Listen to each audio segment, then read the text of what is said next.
If you're a guitarist that's spent some time targeting arpeggios as a practice tool, then you will love these simple and effective shapes that you can play anywhere across the fretboard. These are equally great shapes for those of you just diving into the arpeggio approach. In a world where there are somewhat endless arpeggio shapes, I've found that these are some of the simplest ways to confidently learn arpeggios across the guitar neck as quickly as possible. I originally learned these arpeggios from an epic masterclass with Kurt Rosenwinkel from the National Guitar Workshop, but it wasn't until the last few years that I realized how effective and unique they are for guitar practice. But why listen to me? My name is Daniel Seraph, and I'm a professional guitar coach and have taught over 25,000 one-on-one guitar lessons to guitarists just like you since 2007. I pride myself on taking complex guitar subjects and simplifying them so that guitar players can take them and make music as quickly as possible. No mindless exercises or useless theory, just core skills that get you playing creatively and confidently across the neck. Let's jump in. Today we will talk about 3 common 7th chord arpeggio types that are instantly applicable to playing major 7, dominant 7, and minor 7. In a search for fretboard fluency, many people start with the pentatonic scales, which I highly recommend, and then slowly work their way into the 7-note scales and finally start trying to unlock their playing with arpeggios. The mistake that I see a lot of people make is to use these massive arpeggios that are hard to memorize and hard to work out across the entire guitar neck. That's where this amazing little 2-note per string, 2-string arpeggio that I call diagonal arpeggios really come to your rescue. These arpeggios are easily translatable to all kinds of styles. And make sure to download the PDF of my arpeggio diagrams used in this video from the link below. I'll also include free backing tracks for each arpeggio. Today we're going to play the 3 different arpeggio shapes with the root note on A. When I'm practicing soloing and creative lead guitar, I try to stay away from the fat strings because you don't want to spend too much time playing super low in the bass register. The bass players will get annoyed at you. And so for today, we're actually going to base the arpeggio on the A root note at the 7th fret of the D string. This is an A major 7th arpeggio. The trick that allows us to play this incredibly convenient and awesome fingering is that we have the notes laid out 7, 1, 3, 5. Those notes in this key are going to be G sharp is the 7, A is the root, C sharp is the 3rd, E is the 5th. Some might say that this is an inversion, but that really doesn't matter as long as you're playing it over an A major 7 chord. You'll notice that this is the prettiest sounding of the 3 arpeggios that I will teach you today.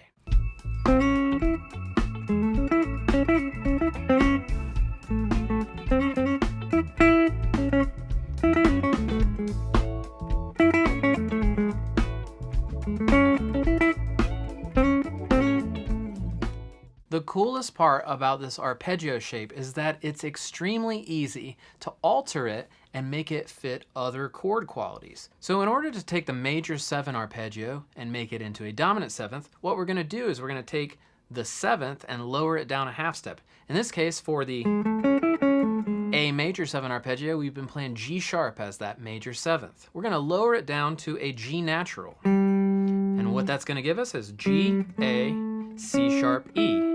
That's flat 7 to 1, 3 to 5. Let's go ahead and hear how that sounds.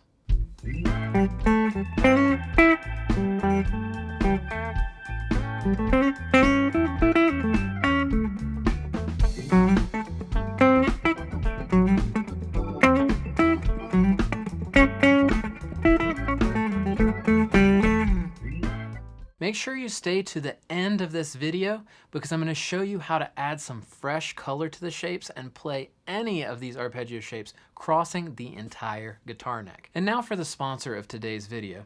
So if you're ready to expand these arpeggio ideas into a much deeper and full system for creative guitar, my course called Mastering Diagonal Arpeggios is a deep dive into these shapes.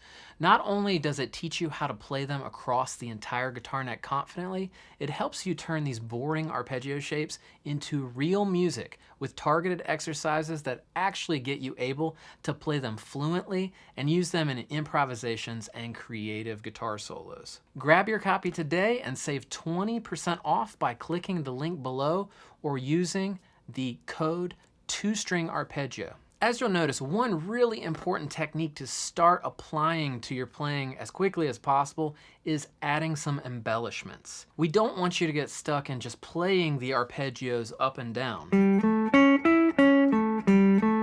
That doesn't sound like music at all, and it's really not the best way to practice. Contrary to popular belief, practicing scales and arpeggios straight up and down doesn't lead to creative fluency or the ability to confidently improvise. Instead, make the arpeggios sound more musical. Try to apply some slides.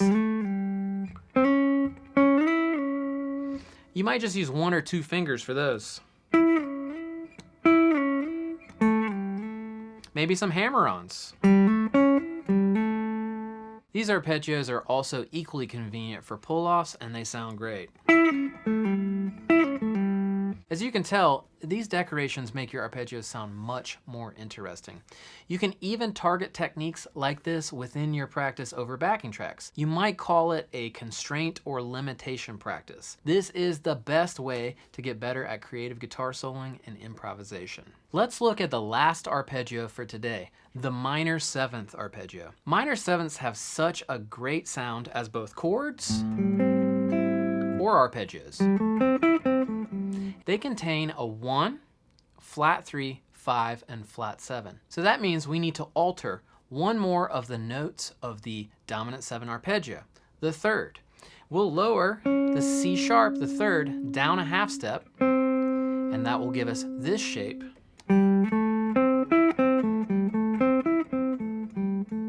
And so for this A minor 7 arpeggio, we have the notes G, A, C, and E. Check out how it sounds over the minor 7 track.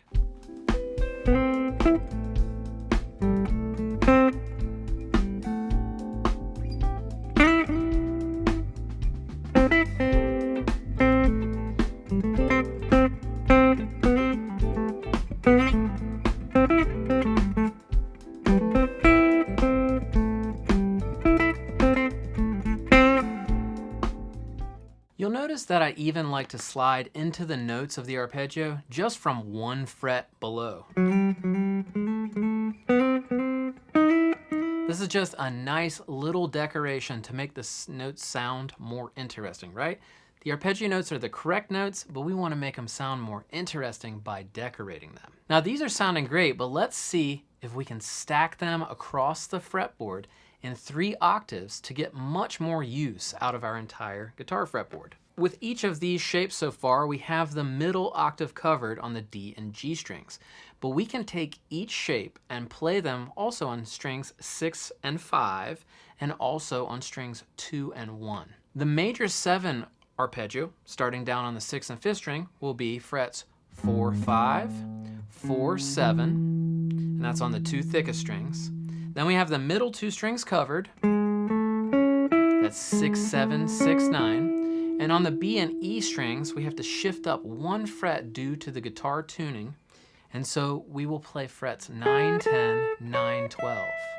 All of those combined will give you a stacked pattern across the guitar neck. And the best part is that the intervals always remain the same across the neck. Check it out.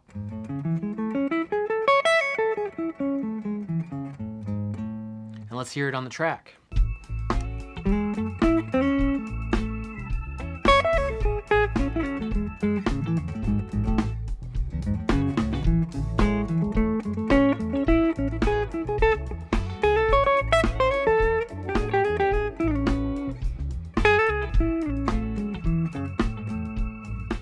Let's do the A dominant seventh. Frets 3, 5, 4, 7 as the lowest set, 5, 7, 6, 9 for the middle set, and frets 8, 10, 9, 12 for the highest set.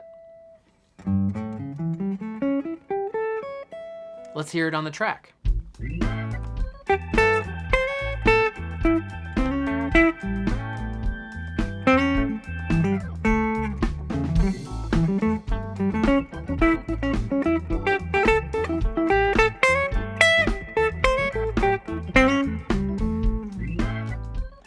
Now I want to mention something to you. Don't forget to practice your arpeggios descending as well. A lot of guitar players forget to practice them descending as much as they practice them ascending. Let's look at the A minor 7 arpeggio across the neck now. So we've got frets 3, 5, 3, 7 for the lowest set, 5, 7, 5, 9 for that middle position, and 8, 10, 8, 12 for that higher octave on the two thinnest strings.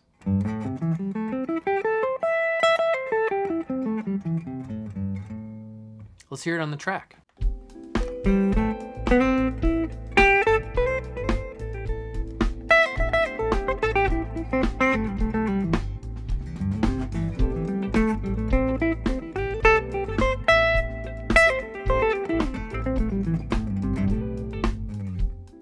Now that you've learned these 3 awesome diagonal arpeggios, make sure to watch this video next to learn triads across the neck and turn them into musical and usable patterns right away.